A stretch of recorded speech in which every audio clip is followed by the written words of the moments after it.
السلام علیکم ورحمۃ اللہ وبرکاتہ۔ کیسے ہیں آپ سب؟ اللہ سے امید کرتی ہوں ایمان کی بہترین حالت میں ہوں گے، تندرستی اور ایمان کی۔ ہمارا سیریز چل رہا ہے روزے اور رمضان اور روزے۔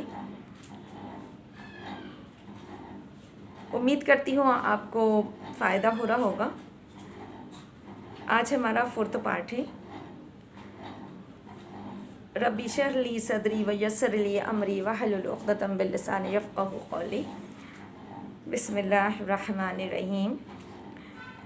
آج ہم دیکھیں گے روزے کی رخصت کے مسائل، کن کن چیزوں میں رخصت اللہ نے دی ہے رمضانوں میں روزے کی۔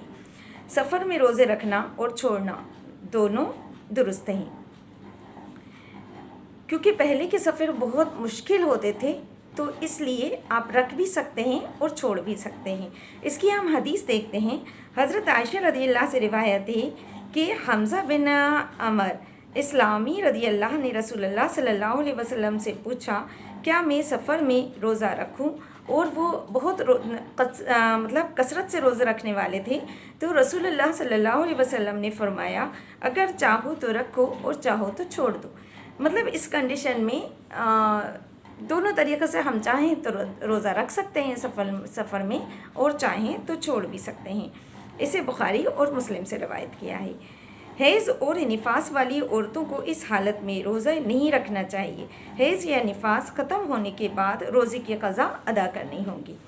دودھ پلانے والی اور حاملہ عورت کو روزہ نہ رکھنے کی رخصتی ہے، بعد میں صرف قضا ہوگی۔ حضرت ابو سعید خدری رضی اللہ نے کہا، رسول اللہ صلی اللہ علیہ وسلم نے فرمایا، کیا ایسا نہیں، یعنی ایسا ہے کہ عورت جب حیضہ ہوتی ہے تو وہ نہ نماز پڑھ سکتی ہے نہ روزے رکھ سکتی ہے، اور اس کے دین میں کمی کی وجہ ہے۔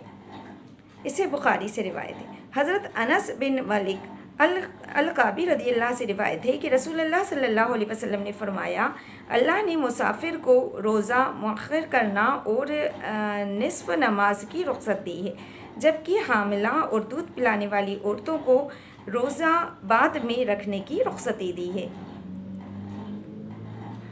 اسے مسند احمد، ابو داؤد، نسائی، ترمذی اور ابن ماجہ سے لیا ہے۔ سفر یا جہاد میں دشواری کے پیش نظر روزہ ترک کیا جا سکتا ہے، اور اگر رکھا ہو تو توڑا بھی جا سکتا ہے۔ نہ ہوگی، کفارہ نہیں ہوگا۔ حضرت عبداللہ بن عباس رضی اللہ سے روایت ہے کہ رسول اللہ صلی اللہ علیہ وسلم رمضان کے مہینے میں مکہ کی طرف چڑھائی کے ارادے سے نکلے۔ جب مقام پر پہنچے تو آپ نے روزہ توڑ دیا اور لوگوں نے بھی توڑ دیا۔ اسے بخاری اور مسلم سے لیا ہے۔ بڑھاپے یا ایسی بیماری جس کا ختم ہونے کی امید نہ ہو، اس وجہ سے روزے رکھنے کے بجائے فدیہ ادا کیا جا سکتا ہے۔ ایک روزے کا فدیہ ایک مسکین کو کھانا 2 وقت کھلانا ہے، اور اس پر کوئی قضا نہیں ہے۔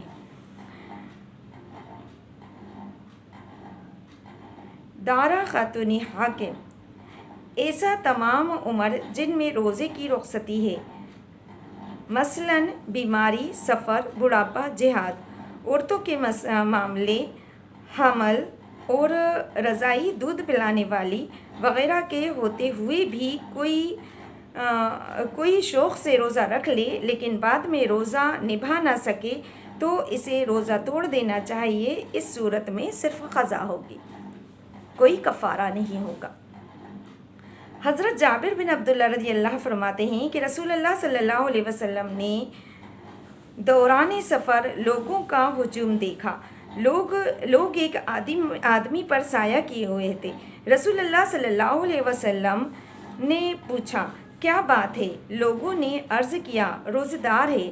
آپ صلی اللہ علیہ وسلم نے فرمایا، دوران سفر اس حالت میں روزہ رکھنا نیکی نہیں ہے۔ یہ بخاری اور مسلم سے روایت کیا ہے۔ اب ہم دیکھتے ہیں قضا روزے۔ فرض روزے کی قضا اگلے رمضان سے پہلے کسی وقت بھی ادا کی جا سکتی ہے۔ حضرت عائشہ رضی اللہ کہتی ہیں، مجھ پر رمضان کے روزے باقی تھے اور میں قضا روزے